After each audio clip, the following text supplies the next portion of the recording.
Joined by Matthew as always. Hey, Matthew, what's up? Hello. How's it going, Justin? Good to see you.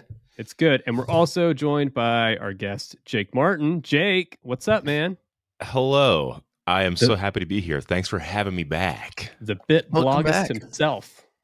That is me. Our semi-frequent Nintendo Direct co-correspondent.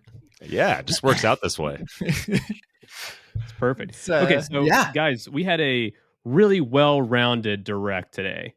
Little something for everybody. Matthew, you've got the complete list. You want to do a quick run through? Yeah, so I think this is mostly complete. This thanks to our friends over at Our Games on Reddit. They put together a nice little list here. It's started out with Pikmin 4. We've got some Xenoblade Chronicles 3 DLC, a new Samba de Amigo game coming out, a little fashion game called Fashion Dreamer, Dead Cells Return to Castlevania, Tron Identity, Ghost Trick getting a remaster coming out in HD later this summer. A new level 5 joint called Deca Police, Bayonetta Origins, which we know is a spin-off of the Bayonetta series. Splatoon 3 DLC, Wave 2, 1 and 2, I believe, were announced, at least a little bit there. A new Mickey Mouse Disney platformer called Disney Illusion Island. Some Fire Emblem Engage Wave 2 through 4 information for the DLC, a game called Harmony, The Fall of Reverie, Octopath Traveler 2 demo, plus some new footage. We Love Katamari getting a little remaster, re-release on the Switch. Sea of Stars demo, plus release date came in for us. Omega Strikers, which looks like a competitive sports air hockey game, which looks kind of fun. Collection of the first 3 Etrian Odyssey games, which if you've never played those games on the DS and 3DS, my God, you are in for a treat if you like dungeon crawlers. We got Kirby Return to Dreamland Deluxe. We did finally get Advanced Wars 1 and 2 release dates. Nintendo Switch Online getting Game Boy Color, and Game Boy Advanced, all released at the same time. Yeah, Metroid 3 consoles, Prime, guys. yes, 3 consoles. 3 in 1. Though we're lumping the color and the regular together is just Game Boy. And then we've got the game that I was super excited about, Metroid Prime Remastered. Shadow dropped today, already installed on my Switch. Master Detective Archives, which looks like I believe that's from the Danganronpa team. We've also got Batten Kaitos 1 and 2 HD remasters coming to the Switch. Xenoblade Chronicle developer Monolith Soft, an old classic of theirs from the GameCube era. Professor Layton getting a new game in the series. We got a brand new Fantasy Life. I don't know if you guys were Fantasy Life fans, but my God, I'm excited for that one. We got Wave 4 of the Mario Kart Deluxe DLC. Plus, we got a rapid fire of Minecraft Legends, Battle Network, Have a Nice Death, a baseball game, Disney Dreamlight Valley, new content, Tales of Symphonia remastered, and then we capped it all off with the big boy. A new, pretty extensive trailer to Zelda Tears of the Kingdom, along with a surprise announcement of a collector's edition and a lovely looking Link amiibo, all of which we will talk about today in some capacity on the Nintendo Watcher Direct. Emergency pod. This is the emergency pod, guys. So, what a read tried to go through that in a way that we could understand, but hopefully, if you got to slow this down to half speed, please, I understand. Yeah, it's a lot of games. Jake, what was your impression of the overall Direct? Yeah, I think overall it was a solid Direct. A ton of stuff in there. For Matthew was saying earlier, a ton of stuff for everyone. This was really covered the wide gamut of stuff, and some things I didn't really expect to see. I had heard rumors of the Batten Kaitos remaster. I remember getting that in the GameCube forever ago and being a little confused as to what I was supposed to be doing, but happy to see that, like Professor Layton, the fashion stuff, and then some sleeper hits, like Deca Police. I thought that looked pretty sick, actually. Yeah. And then Raincoat. I was like, oh, this looks pretty sick, actually. And then, of course, closing out with Tears of the Kingdom. Overall, I thought it was a great Direct. How about you, Matthew? Definitely Dug it. It started out a little bit slow. I was, curious to where we'd go. I mean, Pikmin 4, yeah, looks great, right? So I guess I shouldn't say it started out slow, but I was wondering what was going to happen in about the first 10 minutes, if I was going to dig this one or if I was just going to be kind of lukewarm on it. In the end, I think one of the stronger overall directs we've seen in a while, especially as we already alluded to. Some for everyone this time around. Maybe a little remaster heavy, though. Right? For some, that's a good thing. I like that they're still doing a nice mix of Shadow Drop demos. We got Octopath Traveler 2 and Sea of Stars demos gone live. Very excited for both of those games, so that's cool. And then a handful of new surprise announcements, some shadow drops, and things that people wanted. So overall, yeah, I'm for it. I thought it was a great direct. Justin, your thoughts? Yeah, no Silk Song. It's never coming. We're never getting that. We're never getting it. It's coming out sometime soon, but no, it's not. No, it's not. No. Great direct. Kicking off, I had similar feelings as you did, Matthew. Pikmin 4, like, I know people are really excited about it. I just can't make myself get stoked about Pikmin. Tried it. I mean, like, it looks good. I mean, it looks like a Pikmin game, just like a high res version of a Pikmin game. So it was kind of a slow start for me. Like some smaller games here and there that looked cool. A lot of the remasters and stuff looked decent. I was really excited that we finally got an Advance Wars date. That was cool. Yeah, seeing a little more of Sea of Stars. I can't believe Sea of Stars is getting pushed out till August. I mean, I think that was a 22 game originally. Yeah, something like that. I don't know that it ever got a firm release. I think they had like a window of 22, but it was nothing was set in stone. So it's always kind of jumped around. Though, yeah, it is disappointing to see it so late in the year. Though, but seeing that game, man, it looks good. I was just looking at some of the gameplay they're throwing up there. I was like, this looks nice. The shadows casting. Yeah, I'm actually glad it's getting pushed a little bit later because I don't know if you guys feel the same way, but already I'm feeling overwhelmed with releases in 2023, and it looks like it's only going to get more crowded, especially through the month of February and March. So I'm kind of glad it wasn't this early half. We got plenty of stuff coming out between now and August to keep me occupied. But yeah, for sure. That's a great point. Other than that, the Mickey game looked pretty good. Like yes, the sprites were very small, or I guess not sprites, but like the character models were very small compared to the huge environments. I don't know if that was just like that particular part of it, or if the entire game's going to be like that. Kind of threw me off a little bit. Outside of that, there are a couple things I want to ask you guys about, but let's just jump into the big two here. So Metroid Prime Remastered. It's real.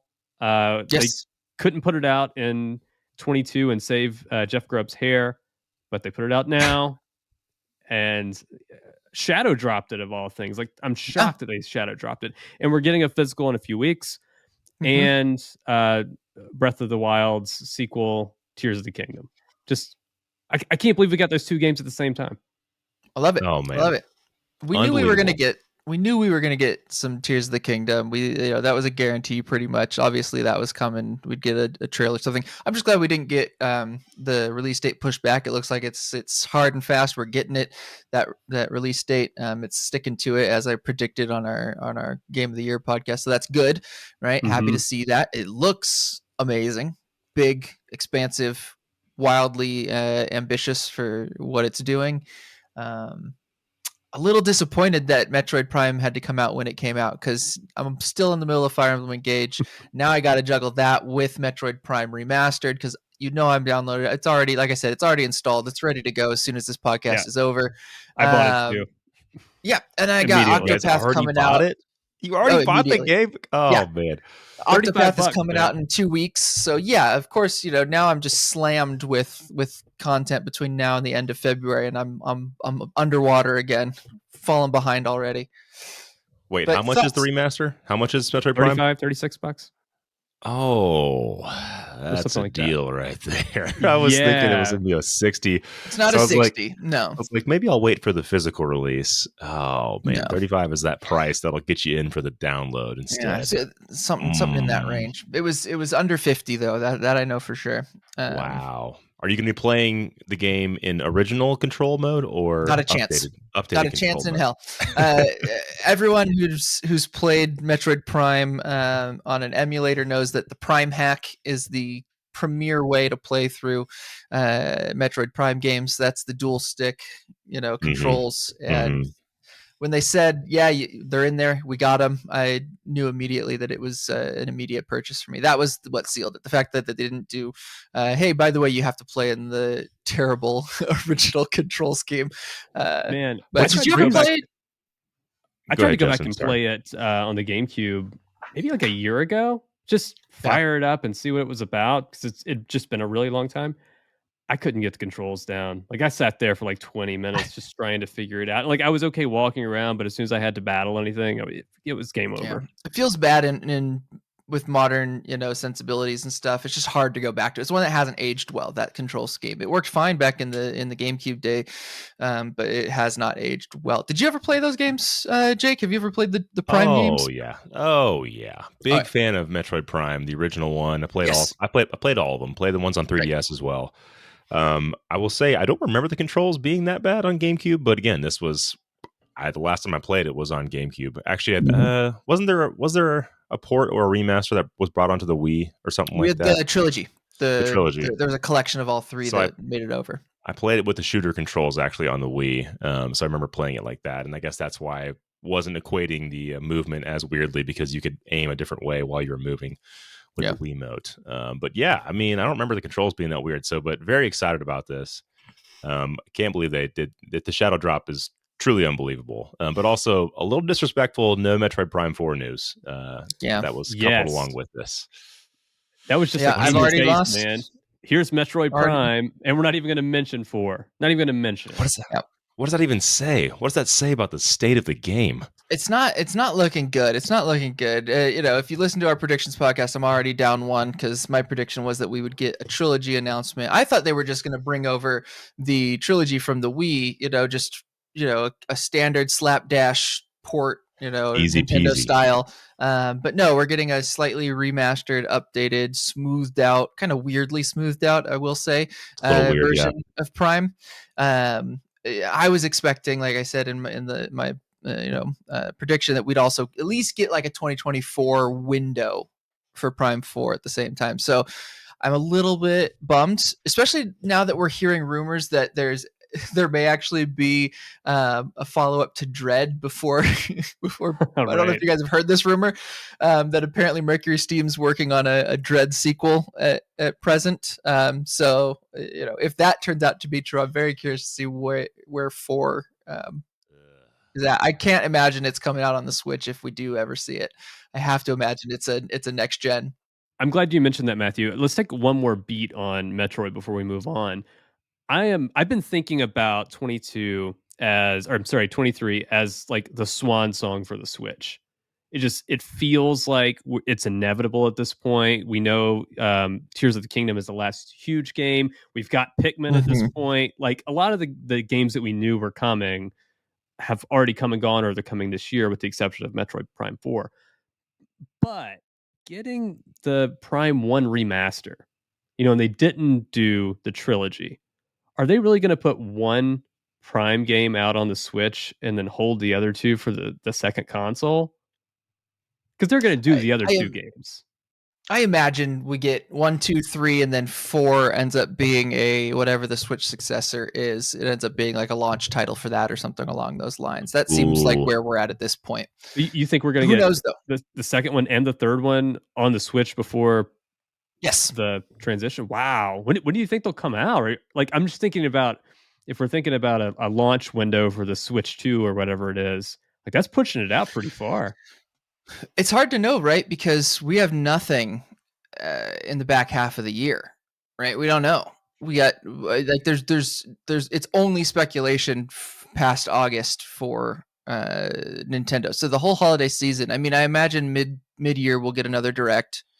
We'll probably hear some stuff then, maybe a new Mario, maybe a new Donkey Kong, or maybe it's all of those things packaged with the new Switch, right? So I think it's too early to say. I don't think there's any concrete evidence out there of what's going on, but I can't imagine we only get Metroid Prime 1, unless we look at Metroid Prime 4 as a soft sort of reboot of 2 and 3. Who knows? Maybe that's a direction they're going. But it would seem weird to put out Metroid Prime 1 and then give us 4 before the other two come to the Switch. That's what I was They've done thinking. Stranger Things, but if they've got two It's a more good way to games, drip feed. Go ahead, Justin. Sorry. I was just gonna say if they've got 2 more games, man, we might be looking at Prime 4 like 25, 26. Mhm. Yeah, I mean, this is their way. If they drop the collection, then the audience would have to know. They would be very aware of how long they were waiting for Prime 4. This way, they can drop it 5 months from now. 3 comes out 5 months later, something like that, and there you go. Oh, Prime 4 is finally ready. A year and a half or 2 years later. Everyone's like, "Oh, this is fine," because I was getting Metroid Prime games along the way.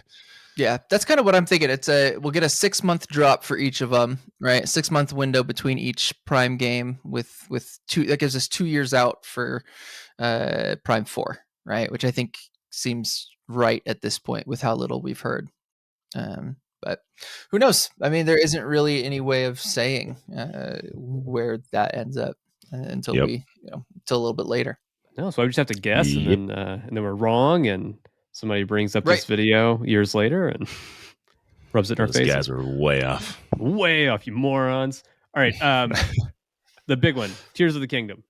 What'd you guys think? Jake, what were your impressions from seeing more of it than we've seen before? Yeah, I was so excited. I mean, I knew as soon as I saw the rain falling, I was like, "Oh, there it is. This is the trailer for sure." Tears of the Kingdom. I thought the voice acting was a little strange in the beginning, like the opener. Because really we've only heard Zelda talk, and so I was like, "Is this Ganondorf? Like threatening all of Hyrule?" It was pretty aggressive. He's like, "Sounds like it. Kill them all," or like whatever it was. I was like, "Okay." It sounded familiar. Like, is that somebody I know? Is that a voice actor I know? The internet is blowing up thinking it's Matthew Mercer from Critical Role fame and every game you've ever played. So probably yes, right? Oh gosh, who's he play in the Fox in Persona 5? I'm blanking on the actual character's name. Yeah, awesome. Doesn't matter. Matthew Mercer. So that's what people are thinking. It sounds a lot like him, so maybe. I'm into it. Hey, more voices, that's fine as long as it's good voice acting. I'm for it. But yeah, it looks like there's like this miasma stuff that's kind of oozing across the land and infecting all the other baddies. Got a little snippet of the Ganondorf mummy or whatever that thing is that's kind of coming to life underneath the castle again. So that was cool to see. And then we got some snippets. I've only rewatched it twice so far. Yeah. But we got some snippets of like some new stuff. So it looks like his hand is really doing all the action this game. We're not, maybe we'll have the Sheikah Slate. I don't know, but it looked like his hand was controlling a lot of the elements he was flying on. Even like when he was swinging his like giant club, like something flew out of it. He has seeking arrows. There's like roller coaster tracks or mine tracks like up on the mountain cliff. Yeah, so many fun things that I need to like digest. I need to go watch the trailer really slowly and be like, hey, what is in this frame? Okay, what is in this frame? But it looked awesome. I can't wait for all very dark tonally. Yeah, very dark. I can't wait for all the Zelda websites to break down like every individual frame of the trailer. My biggest takeaway was Link was driving a tractor at one point. Yeah, looks great. Flying a little helicopter bird thing too. Yeah, I loved it. Matthew, what did you think about it? Yeah, I mean, no, I'm very excited for it. I think it's going to be great. I'm worried that the arm is going to be our Midna / Navi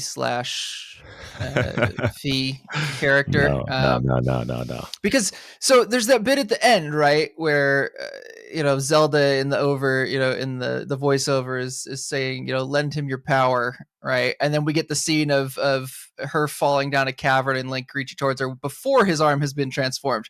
I'm worried that for some reason we're going to have Princess Zelda in Link's arm for some reason. It's going to be super weird. No. I don't know. It looks like a weird. I'm nervous they're going to be something real stupid with that arm after that trailer. Well, I know that I was saying, now that you mention it, he's overlooking that cliff, and Zelda's voice is just randomly talking to him, like, "I don't think you can beat him this time." I mean, obviously, it's maybe for cinematic voiceover, but the fact that it's the voice of Zelda is like, please lend him your power, right? And then we get like that's how the trailer ends. Him diving to reach out to her with his jacked up pre, Sheikah Slate arm. Right. I think there's going to be some. I don't know exactly what's going to happen there, but Zelda's going to be connected to that arm somehow, and I'm worried they're going to fumble the ball on that one a little bit. But as a game, it looks like it's going to be super cool. I don't know if you guys caught in the trailer. There's that scene with the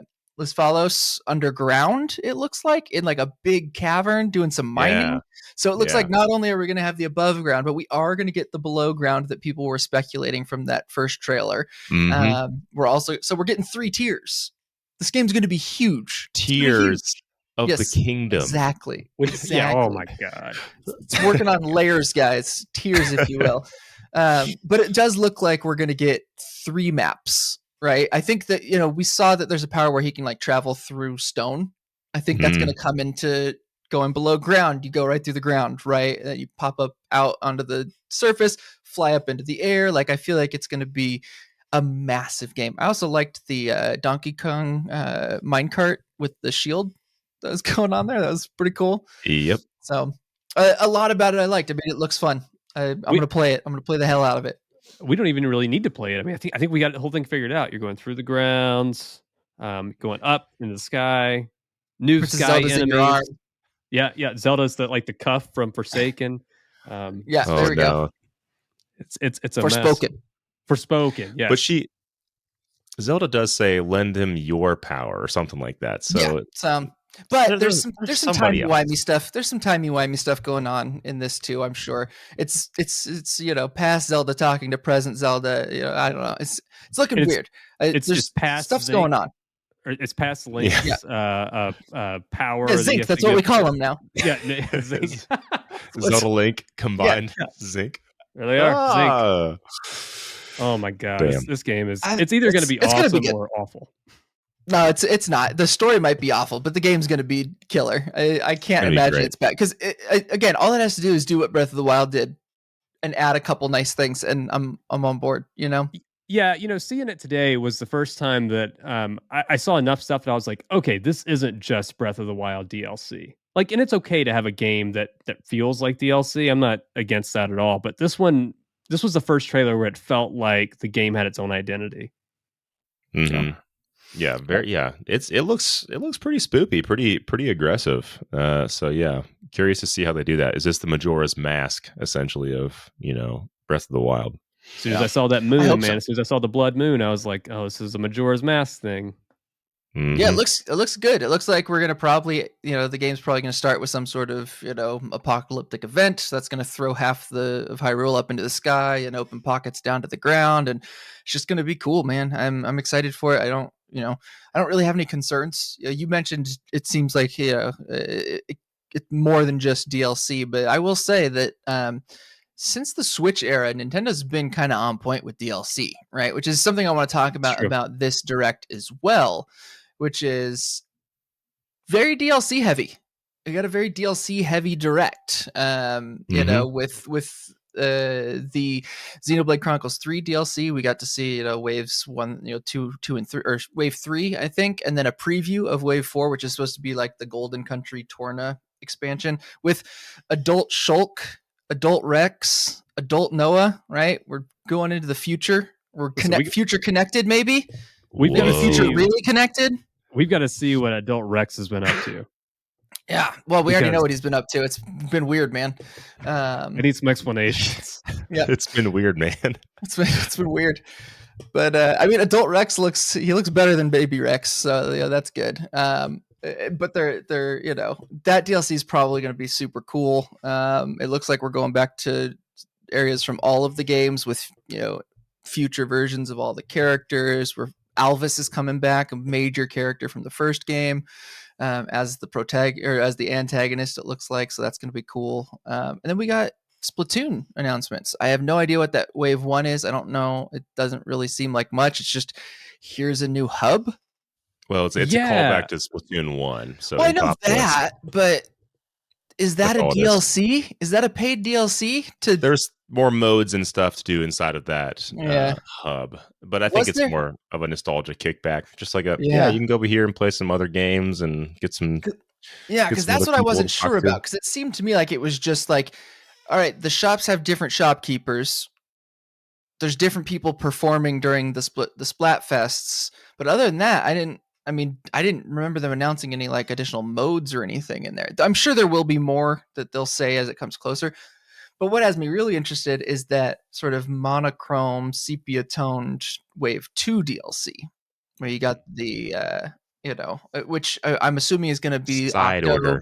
Yes, which will be like Octo expansion level.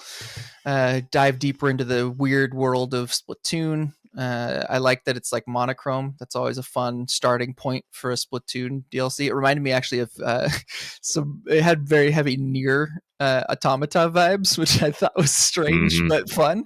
I can see it. Yeah, and then you got Fire Emblem. Looks like it's getting something equivalent to like the Three Houses. Was the Ashen Wolves? I think was the DLC.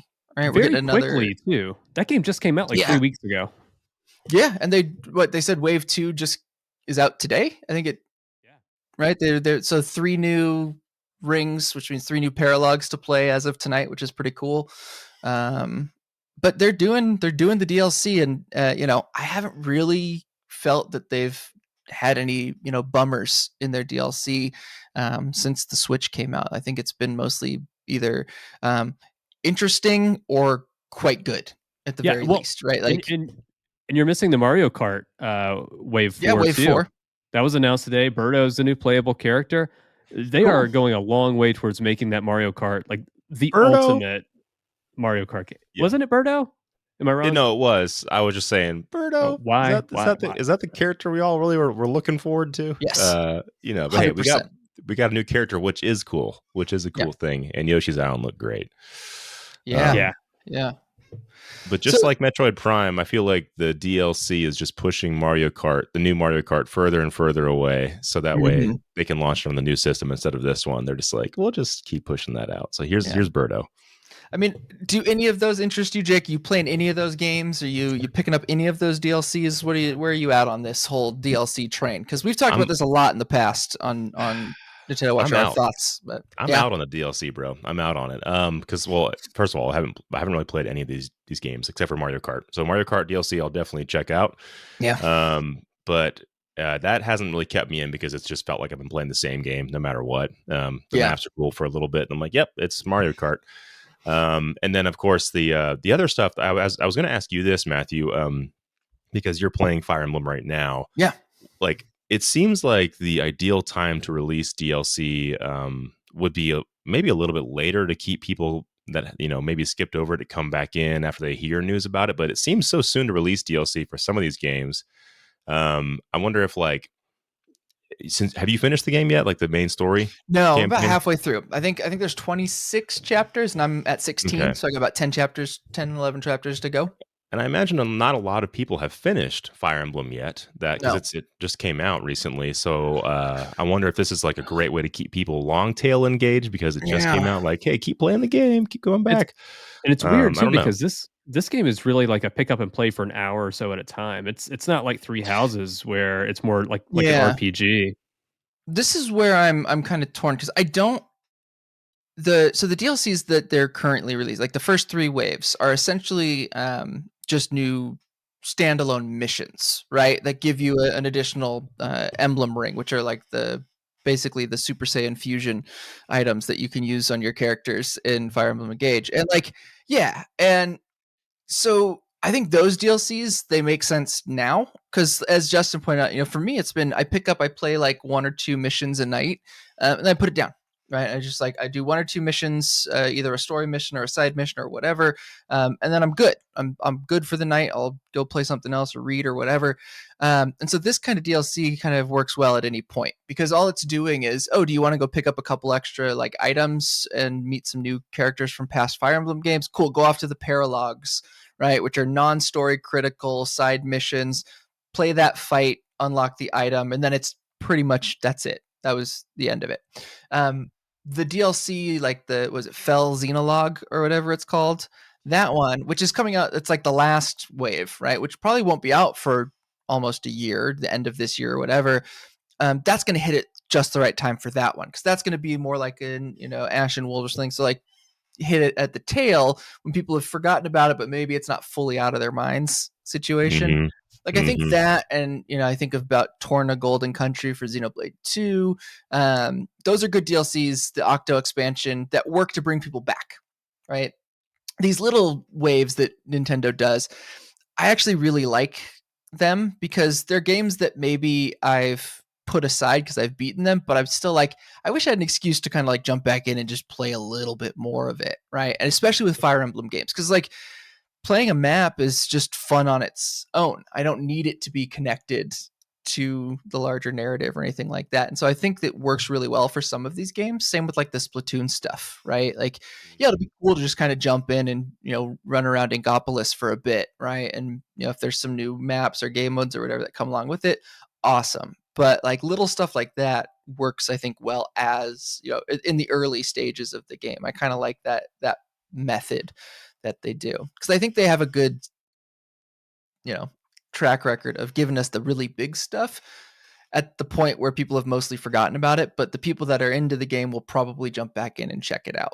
I think of Animal Crossing as the big one, right? Justin and I didn't really go back in for that, but I know a ton of people that did, right? That had fallen off of Mhm. Animal Crossing, hadn't played it for 6 months or so, and came right back in with that DLC. And it was way late. It missed Justin and I, but that's because Animal Crossing was more just like a curio for us because of the COVID stuff. It grabbed us for that because it came out at the right time. But for fans of the series, I think they've pretty much nailed the DLC schedule in ways that I Mhm. think a lot of companies have failed.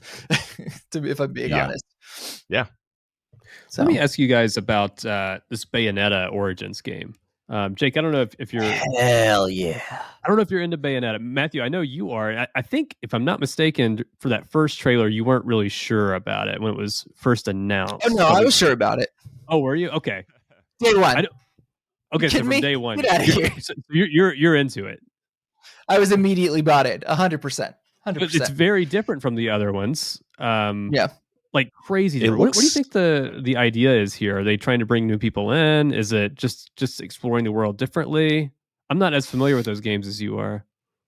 I think it's Platinum Games, just another chance for them to try something different. Platinum Games loves to do different things. They love to mix up their genres. They like to get wacky with their stuff. And I think this was a perfect opportunity for them to just throw out some new ideas and keep the series hyped in between. Give some of their they've grown a lot in recent years, and I think it's a way to give some of their smaller teams something fun to work on in the larger series to help connect and bridge.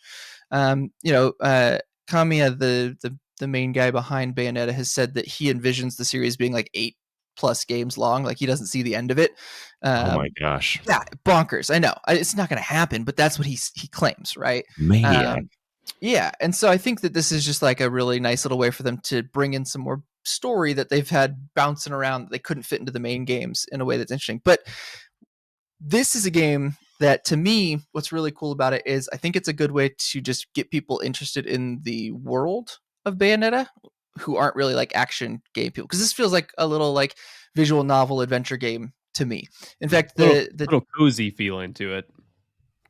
what is it, The Last Guardian by the Eco team is what comes to mind immediately. But actually, for me, there's a game from the PlayStation 3 called Majin and the Forsaken Kingdom. I think it's Majin and the Forsaken Kingdom. It was a PlayStation 3 era like buddy adventure game, puzzle adventure game, where you were a little boy who was traveling through this forsaken, just this like ruined kingdom / forest area. You had this big troll guy that walked around with you. You basically controlled the little boy, but you would command the big troll to like help with puzzles and clear out enemies, and that's exactly what they were pitching in the trailer today, right? Cereza, who's young Bayonetta, doesn't do any fighting, right? It's the big creature that does the fighting for her.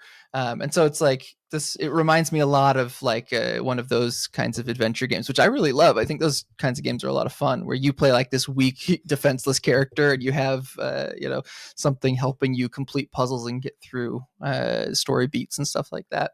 But It Takes it Two seems fun to me. meets Bayonetta. Yeah. Love Yeah, it. just like that. Jake, are you into Bayonetta? I don't know if we've ever talked about it before. So I have not played a Bayonetta. I've watched a friend play Bayonetta. If I can speak to it, I would say it reminds me a lot of like a Devil May Cry. High action, just crazy combos, all kinds of just nuts things happening on screen. But this game appeals to me a little bit more because it does appear to be like a slower, totally different departure from the original series in every way. It almost gave me like Matthew, that game you said looks a lot closer to it, but I was thinking of Ni no Kuni 2, where you're having like your monsters attack for you and like do a lot of this stuff and just That's pretty cool. Getting out of the way, and you're kind of in that little like arena combat where you can just kind of run around and dodge. I don't know. It looks interesting, but in terms of like people wanting to get into the world, this looks just so different than Bayonetta, So for me, I'm just like, if someone plays this and then tries to go play Bayonetta, they'd be like, what is happening? Yeah. Like, I don't think it'll be, there will not be a connection there that people make. Cause it doesn't even say her name. It says Cereza and the Lost Demon, and it's called Bayonetta Origins, right? So I mean, yeah, true. But yeah, yes. it's a weird little niche side game, I don't really know how. I'm probably like the only audience for it on this I think they made it chat for you right now, pretty much. I think honestly, it's an SEO thing. Honestly, they were just really hoping to get in some more traffic off the name Bayonetta. Probably. They just made this game like, we'll make it about Bayonetta. Just throw it out there. Yeah. All right, so let's talk about the Game Boy and the Game Boy Advance. Like, Nintendo is doing a fantastic job, a little late, but a fantastic job giving a lot of value to the NSO membership. So the DLCs that Matthew was talking about, lots of, I think maybe all of those are free with the NSO subscription. Most. I have to double check that. But on top of that, we're getting these three separate consoles. The Game Boy Color was a much more powerful system than the original Game Boy. That's why you had those like translucent cartridges that you couldn't play on the original Game Boy. Mm-hmm. So we're getting like 3 new systems on Nintendo Switch Online. And I've been waiting for these for a long time. I thought it was just all made up. Oh, there it is. It is. Does it work? Oh, does it work? Here, I'll turn it on so you can hear the little. Did you hear that? Did you hear the beep? Oh, wait. I might be a little too quiet. It's got Game Freak. You hear that? Oh, there you go. Yeah, I heard that. I've got mine. Beautiful. You know it's in there. Beautiful. Anyways, sorry. I've got my custom one. It's got a backlight on it. Ooh. I got a Wii U back there if you guys need me to go bust out the big chunky boy. I can get one of those, but really excited about the Game Boy stuff, though. I mean, the Game Boy, let's see, Tetris, Super Mario Land 2, Link's Awakening DX, Gargoyles Quest, Game & Watch, Gallery 4, Alone in the Dark. I wasn't familiar with that one, Alone in the Dark, The New Nightmare, Metroid 2, Return of Samus, Wario Land 3, and Kirby's Dream Land. Solid so excited. Mm-hmm. Yeah, good games. Good games. And then on the Game Boy Advance, Super Mario Advance 4, WarioWare, Kurin. I'm not sure about that one. What was that one? I don't know. Kind of fun. You're like a little like stick moving through an obstacle course, and you have to like move it through. I bet it rules. I don't know it, but I bet it rules. Looks pretty fun, actually. Mario Kart Super Circuit, Mario and Luigi Superstar Saga. Jake, didn't you just play these games? I just beat Superstar Saga. Yeah. Nice. And then finally, the Minish Cap. We were talking a little bit about this one before we started recording. I'm really excited to play this one. I have picked it up so many times and put it back down because I just couldn't stick with it. Playing it elsewhere, but having it on the Switch, I don't know. Yeah, there's 3 Zelda games that I've never played, mainline Zelda games that I've never played. They're Minish Cap, and then the 2 Wind Waker sequels that were on like the DS, I think it was. 4 Seasons. Oh yeah. I've played some of those. I've played some Oracle of the. I've played the Oracle games, and I've played the like 4 Swords Adventures and those kinds of ones, but I've never played like the Phantom Hourglass, I think it's called, and Spirit Tracks. Oh yeah. Yeah. I've played, and I've never played Minish Cap, and I've heard Minish Cap. A lot of people claim it's like peak 2D Zelda. So I'm excited for that. I've also never played a Mario and Luigi game, so this looks really exciting to me. Mario is probably my least favorite of the Zelda or the Nintendo franchises. So it's kind of like I probably have more blind spots in Mario and Mario adjacent games than in pretty much any other series. And Mario and Luigi games are one that I just never, but it looks super cool. I liked that trailer a lot, and it's one that I've heard good things about. So you're gonna love it. You're gonna love it, man. I've never played it either. I but think I totally missed the Game Boy Advance. Like that was just like I'd already moved on beyond handhelds at that point.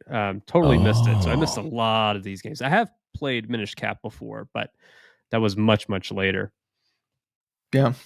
Yeah, Game Boy Advance was like everything to me at one point. But I was also I sold it to get something else, as a kid does, and I missed out on some like really good stuff. So I saw in there, I think Golden Sun is coming out on it as well, which I'm very excited about that. So yeah, I have a Mii U Mini, which is awesome. It's like a tiny little Game Boy. But it's hard to play a lot of these games on it because it's so small. And I was just like, a game that requires the shoulder buttons, I'm just, I'm not messing with that. Yeah. And this one, I mean, this is like the perfect time to go back in because, I mean, they're going to probably add in all the same functionality that they have on the other emulators. So rewind and save states and all kinds of stuff. And it just makes these so much more playable and easy to get through. So I am very excited about all of these. Yeah, they've got some good announced, coming out too. Like we said already. With the additional games, there's also coming F-Zero, right? In addition to Golden Sun and oh gosh, what was it? I just Fire had Emblem. It was Fire Emblem, right? And so, which I believe was the first localized Fire Emblem game, if I recall correctly. That GBA, that was the one that came out like right after they brought Marth and Roy into Smash, and everyone was like, "What's this Fire Emblem series that I've never heard about?" Our boy. Yeah, and so they brought we got that for the Advance. So I'm excited for that because I never played it. I've never played that. I have played the F-Zero. I love me an F-Zero game, so excited for that. Yeah, it looks like there's some good stuff on the horizon with that those consoles. And again, I know some people are kind of down on the emulation, and with good reason. It's not the best emulation out there, but I like how accessible it is. I like it. I don't mind it. On the Switch. It's on the Switch. So I'm big on it. What else do we have? I mean, we've talked about most of the big Nintendo stuff. Right now, it's mostly just kind of like the best of the rest. Like, what other games are you guys excited about that were talked about today? Maybe either announced or just mentioned in passing, release dates, whatever. Jake, where are you landing? Anything else in this direct that kind of stood out to you as something that you're interested in? Yeah, man. So we love Katamari. I freaking love those games. Yes, they're good. I'll be picking those up for sure. And then I think maybe I mentioned this last time with you guys, but the Mega Man Battle Network Legacy Collection, they kind of did a little sneak peek on there of that. How many games are in that collection, dude? There's like 9 or 10 games. I think there's something stupid. It's some bonkers number. I think it's more than any of the other Mega Man collections. I think it has the most. But they do such a good really job excited with those to Mega see Man that. collections. There's always a ton of phenomenal. games on them. Yeah. I'm really excited about that one too, Jake. Yeah, I pick all those up. I never great. end up playing them, but I pick them up, and then every now and then I'll just jump into a random Mega Man game, play a couple of stages, and then I'm like, yeah, got my money's worth. I'm good. And then I'll come back a few months later, play a couple other stages. Like it's just kind of one of those things. They're nice to have. They go on sale enough that it's like I just grab them when they come out. It does look nice. It does look real nice. Yeah. And then the other one that I think my last one I'll mention here is Dead Cells Return to Castlevania, another DLC actually. Yeah. But I think they're treating that really like they're doing their best that they can with that license that they've achieved or like they've gotten, and it looks really awesome. I think they've mentioned I don't know how many songs that they have that are originally from the game that are going to be in there, and they have like 30 remastered or reworked or demoed songs in there. They have the items coming in from the Castlevania series, and that just seems like a perfect mashup for that game because I love Dead Cells. I never beat it. And I was like, oh, this could be like a fun revisit. Maybe like this new little like refresher will be what I need to get back into it. So yeah, really excited about that as well. Yeah, I'm with you on that one. I've played through Dead Cells quite a lot. I have maybe 30 hours in it, but I've never completed a run. So Yeah, it's hard. Justin, have you ever played that game? I know the roguelikes aren't really like your jam, but I wasn't sure if you'd ever No, checked it out. never played it, but it looked awesome today. And the Castlevania spin almost made me Mhm. want to pick it up and give it a shot. Yeah. I mean, it looks like it's going to be some fun stuff. What about you, Justin? What else that we haven't gotten to is kind of sticking out to you? This one wasn't a huge part of the direct itself. It was part of that little quick sizzle reel, but Mhm. just getting Tales of Symphonia remastered on the Yeah. Switch. I know there's a lot of different versions of it, and apparently we're not getting like the greatest version of it, but whatever. I'm really excited What's to get new? back into that one. And we're getting a physical copy of it. I really like the Tales of games, especially the earlier ones. Anyway, really excited about that one. Yeah, Symphonia stands out as like one of my favorite JRPG memories because it was like one of the first JRPGs I played on the GameCube. Loved it. Played a lot of it. Mhm. Real good game. The Kirby Return to Dreamland Deluxe looks real good. I don't know if you guys are big Kirby fans, right? But Well, you have Depends. to be because that's all Nintendo this puts looks out good. now. But I mean, hey, more power to them because they've been on a roll with those, and this looks like a really nice facelift to an already good game. Plus that DLC they showed off seems like really fun. Like Yeah. like choose your own adventure, get this guy's powers back. It seems like it's going to do some fun like challenge stage kind of stuff where you have to do like Mega Man-esque, if you don't have the right power, good luck, like figure it out kind of stuff. But I don't know. It seems fun. Obviously, we've already talked about Sea of Stars. We don't need to say much more about that, but we're all very excited about that. Can't wait. I do want to say, because you mentioned it early, and I wanted to say more about it, was Disney Illusion Island. This looks killer. It looks, so here's the thing.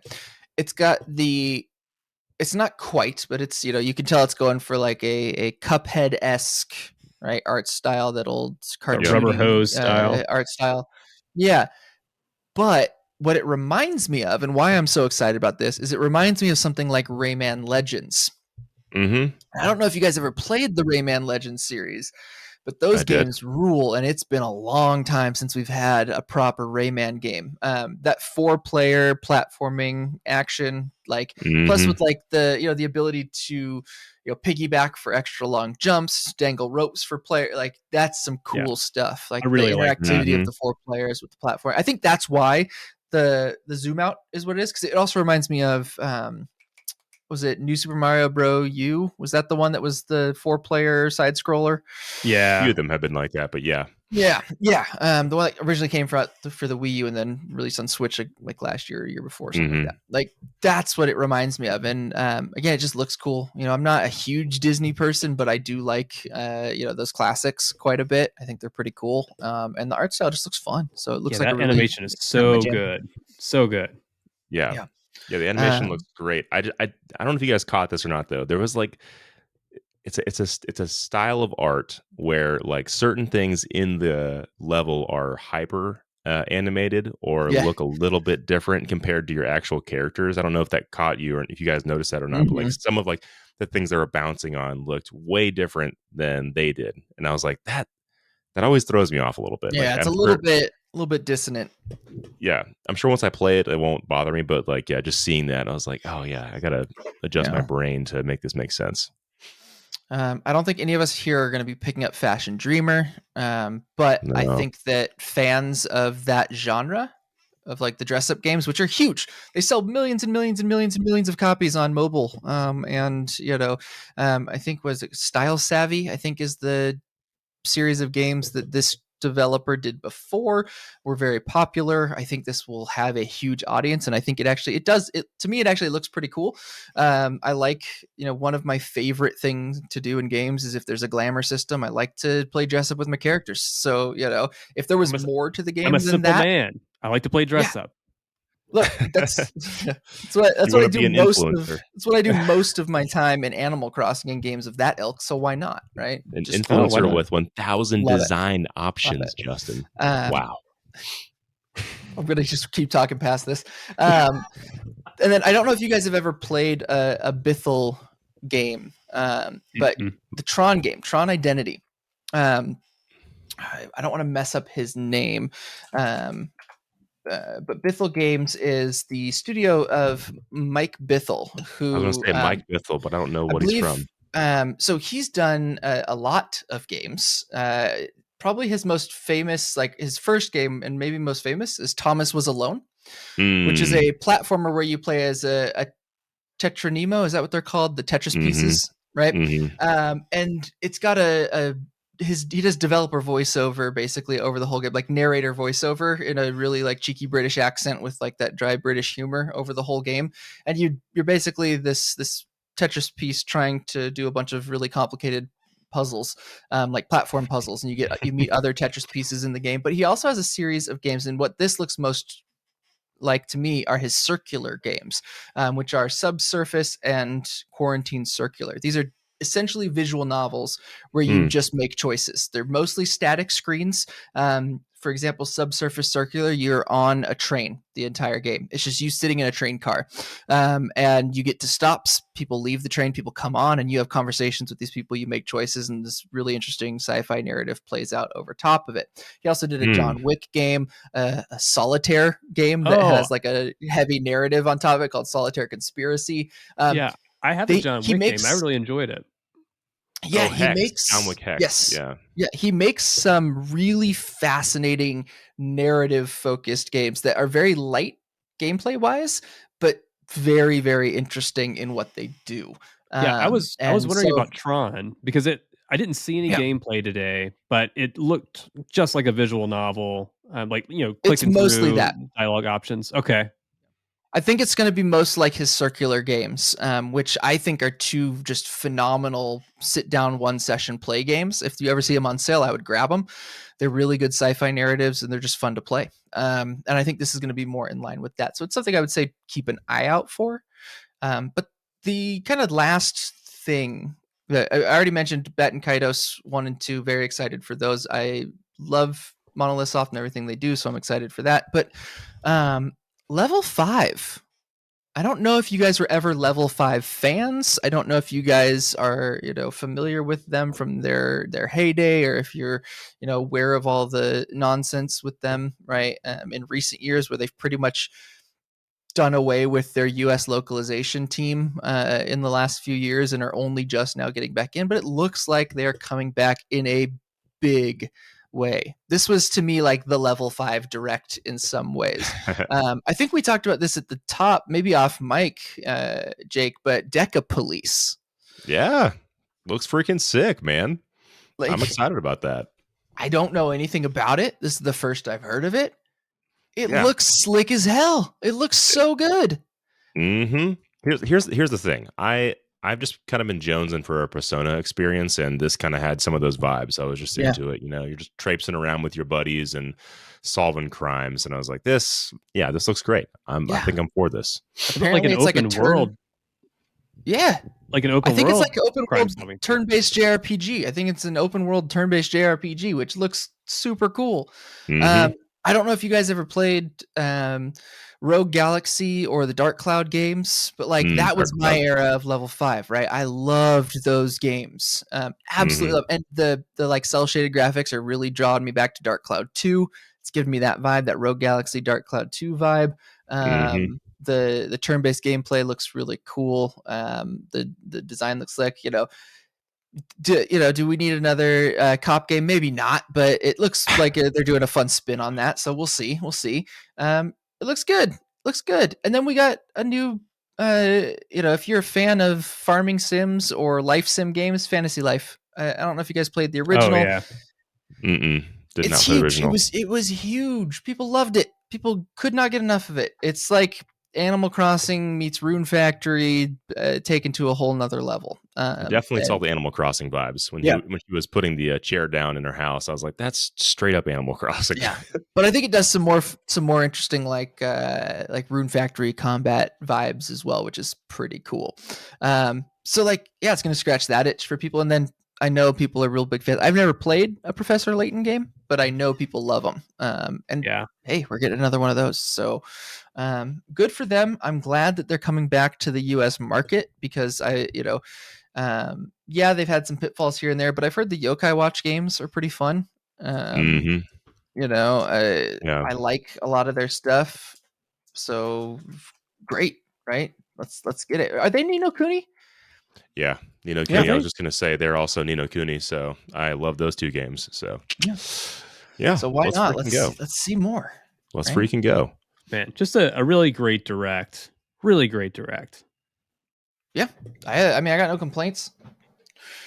I would say there's still, I think, like this, there was just so much announced, but in reality, I think like the big hitters were Game Boy Advance, Prime, Pikmin 4 was a hitter, I guess, as well. And then, I mean, I don't know, Tears of the Kingdom, I guess, would be the, Yeah. if I already mentioned that, sorry. Yeah, Yeah. but I mean, that Like I was said, that was kind of it. Yeah, I think this is one of those directs where everyone who comes to it is going to take something else away. Everyone's going to have a good time. Everyone's going to have something that works for them. But the entire direct is not going to hit for everyone. Like some have. Like in the past, they've had some where it's just hit after hit after hit. I think here they really tried to show like a more diverse lineup for different types of gamers and stuff, which I think works. I like seeing this more diverse kind of direct. I also, again, love the Shadow Drop demos, the DLC announcements. I think they do a nice job, and they still do a better job than the other big three. The others of the big three in giving you variety and making at least a few announcements that you feel like these are I must tune in for experiences. Yeah, Nintendo Directs are at the top of that list. I mean, I think the state of plays have gotten a lot better. The Xbox Developer Direct was okay the other day, but man, just the Nintendo Directs are just the premium stream. And if with E3 becoming E0 this summer, if we get another huge direct like this, but one from all three of those guys, man, it's gonna be a really fun summer. Yeah, E0. I haven't heard that yet. That's great. So E0. I got a question for the two of you as we wrap this conversation, because it sounds like we're losing steam on the direct. There's not a whole lot left to say here, but I do want to kind of know. Let's. I'm going to take Metroid Prime 4 off the table. We've already talked about how we're all waiting for that. We all want it. What's the next big game that you want to hear about at a Nintendo Direct? What is the thing that you are holding out most for? I'm talking like pipe dream. It doesn't have to be like, oh yes, I think this will actually be at a Direct this year. It's what's your pipe dream announcement for a Nintendo Direct, in the near or foreseeable future. We'll start with you, Jake. What do you got? I'm between like two or three things, but I'm going to pick one. I'd say my most anticipated has got to be the next Mario Kart, man. Yeah. It just feels like we've gone like so long without the next mainline entry to a Mario Kart. As much as I like Mario Kart 8 Deluxe, I just think that it's run its course, no pun intended. And I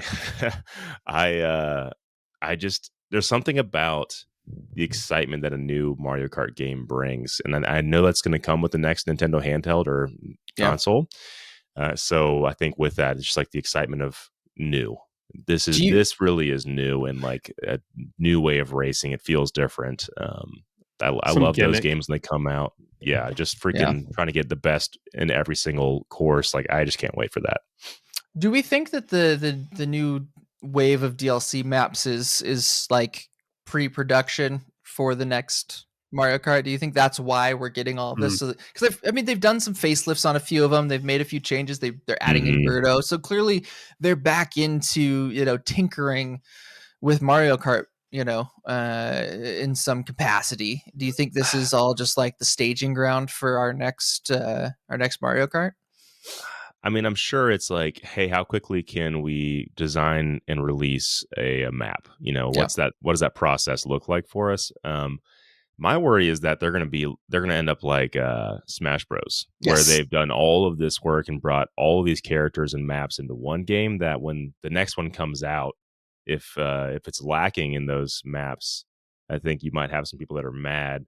I would say unrightfully so, because this is a different game. But I would say in some degree, yes, they're testing some stuff. But I mean, if they don't have a new thing that makes the racing unique or different, Yeah.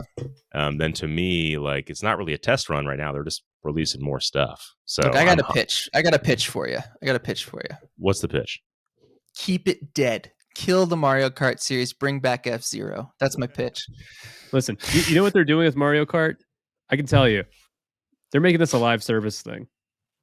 Like the next one, it's going to be like Mario Kart Infinity. It's going to move over all this stuff they've been building from 8 Deluxe. And it's just going to be a live service game. That's my concern. That's my worry, is that this is, more important of the end of traditional Mario Kart than prepping for the next one. But who knows? They've surprised us in the past. They've also disappointed us greatly. So it could go either way. Anything could happen. Justin, what about you? Man, this is never going to happen. But I think it would be so cool to get a new Mario game that looks like the movie's animation. Not exactly, but the animation in the movie looks a little more a little more mature than some of the like really cute games have lately. I don't know. I think it'd be really cool to explore the Mushroom Kingdom in some sort of parallel video game that either mirrors the game or is like a compliment in some way to the game. I just don't think it's going to happen. They're going to like let this go and not try to cash in on it. I don't know. It doesn't seem like Nintendo not to do that though. It seems funny because, like, to me, I already had the the vibe that when we got those first trailers, I was like, this feels like the natural like Odyssey to this anime. Like it feels close to me already. It feels like Odyssey already kind of did that. But maybe that's just me. Maybe I'm not seeing what you're pitching here. I'd love to kind of see what that would look like. I think Odyssey is closer than something like 3D World. And yeah, to your point, some of the Odyssey like outfits and stuff were really close to what we have now. I don't know, man. I'm shocked that we didn't get anything today about even a 2D Mario that was going to launch alongside the game. I'm sorry, launch alongside the movie. I think, and I may be wrong on this, but it feels like the philosophy over at Nintendo in the last like 2 years. I'm thinking Dread is maybe the starting point for this, right? I feel like there's been a shift in philosophy over there, in that they're trying to shrink. They're trying their best to shrink the window between announcement and release, right? They don't want another COVID situation of announce something terrible happens, everything gets delayed and pushed back. I think we're looking at a change in the landscape of most gaming and companies trying to get closer to. I'm thinking of Hi-Fi Rush, right? Which is a very small example, but Tango Gameworks releases, Ghostwire Tokyo. There's a whole bunch of, announcement ahead of time and a lot of discussion about it. And then there's some issues with the developer, the lead developer leaves and there's some troubled development and it comes out and it's middling reviews and people have had all this time to hype it up. And I think that game is better than the reviews gave it credit for, because people were maybe looking for something that it wasn't ever going to be. And I think that Hi-Fi Rush and a lot of the recent shadow drops have shown, just get it out there, people are going to receive it much more favorably because they're not going to have built up a big monument in their head to it. That's a good point. I think that's what is happening here. I do think we're going to get a Mario, but I think it's going to be like 6 months to a year max from announce to release. I think that it's going to be around the time of the movie. We'll get an announcement, we'll get a direct, we'll get, all of that. And it'll be like 6 months later, the game's coming out. It just feels like that's the trajectory of these announcements lately. And it feels like these small games, your Dreads, your Hi-Fi Rushes, your, whatever else is, it's all like, hey, can we do this and can it be successful? Okay, now let's see how big we can push it to see how successful we can make it. So I'm thinking that's what's going to happen. I'm thinking we will get a Mario sooner rather than later, but they're waiting until they know, okay, we've got like a 6 month to a year window when this can hit and there won't be delays and we'll be good to go. All right, now let's announce it. That to me feels like the move these days. What about you, Matthew? Are you holding out for Donkey Kong? I think so. I think that's the one. I think if I had to pick, I knew I was it. gonna I knew I it. was gonna go with F-Zero. I was gonna say F-Zero just to be contrarian. But no, it's a Donkey Kong game. I want a new DKC. I love Donkey Kong Country. I love the whole series. Look, give me Donkey Kong 64-2. Let's get it out there, guys. Come on, give me another Donkey Kong Whoa, 64. whoa, whoa! Donkey Kong 64. You want that one, huh? Hell yeah. There's Justin a and I have lot had of people many. who would disagree with you. I know. Justin like and I have had the many 64. off mic conversations about my love of Donkey Many. Kong 64 and how wrong I am. But again, there's some nostalgia there. It was one of like 6 games I owned for the Nintendo 64. I was a late adopter to the 64. We talked about this in the past. But it was one of like 6 games that I owned, and I played the hell out of that game. I played every character all the way through. Come on, man. Because you had to. There was Come like on. a million collectibles. Coconut guns, peanut guns, banana guns, give them to me. To this day, no one has Kongs with ever guns. 100% at that game. Nobody's ever 100%ed it. No, Yeah, actually, well, we're in gonna college, put my roommate did it. He 100%ed it. I watched him do it. yeah, It and was, we're gonna put a video here at the end of the Wow. pod of the DK rap. You'll see it. Justin's gonna insert the DK rap right now. Yeah. Here we go. Which is the greatest thing Nintendo's ever done. So, Wow, no, that's um, can't argue with that. I would take a new 3D attempt at Donkey Kong, or I would take just a standard, side-scrolling Donkey Kong Country. Give me a Tropical Freeze sequel. Like, that game is amazing. Let's get another one. What's the opposite of Tropical Freeze? What's the opposite of Tropical That's Freeze? what I was trying to figure out. It's got to do something, some volcano related Donkey Kong Arctic game. Burn? Would it be Arctic Yeah, Burn? there you go. Yeah, there you go. Yep, I almost think it would the be. same It'd be exact Arctic thing. Burn. Yeah, so instead of his jungle getting frozen over, he melts the polar ice caps. It's a climate change game. So sounds great. Sounds great. Give me Donkey Kong Arctic Burn. Let's get that in there. But my thing is the Donkey Kong is like, so Mario games are pretty accessible and they're pretty good, but they usually have some like really hard challenge stages. Donkey Kong feels like, what if we just did the challenge stages? Let's just do that. Let's just have True. the challenge stages Yeah. be the regular stages. Pretty And that's much. what I've always appreciated that about Donkey Kong, is it just leans into the more nail biting tough platforming that Nintendo can do very well when it wants to. So fingers crossed we get something like that soon, but who knows? All right, guys. Well, it's a long pod, a good pod, but a long pod. It was great to talk to you guys about the Direct. Jake, thanks for coming on, man. We got to have you on again to talk about, a normal subject. Something that's not a Direct. Yeah, something that's kind of Direct soon. Jake, anything you want to plug before you go? Yeah, if you guys want to follow me, it's BitBloggist on everything, BitBloggist.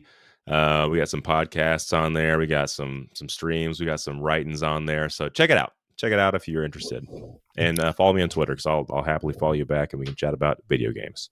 Do it. Jake's got some good content out there. He's always been a pleasure to have on and a pleasure to be on his shows. So if you haven't checked it out, please head over, check out the BitBloggist pod at the very least. Thank you. Right? Thank you. Give Thank those you. a listen. As you can Too tell kind. from listening to our pod, that sultry voice, it's there all time, every time for BitBloggist. So please head on over there, listen to his podcast. It's the best.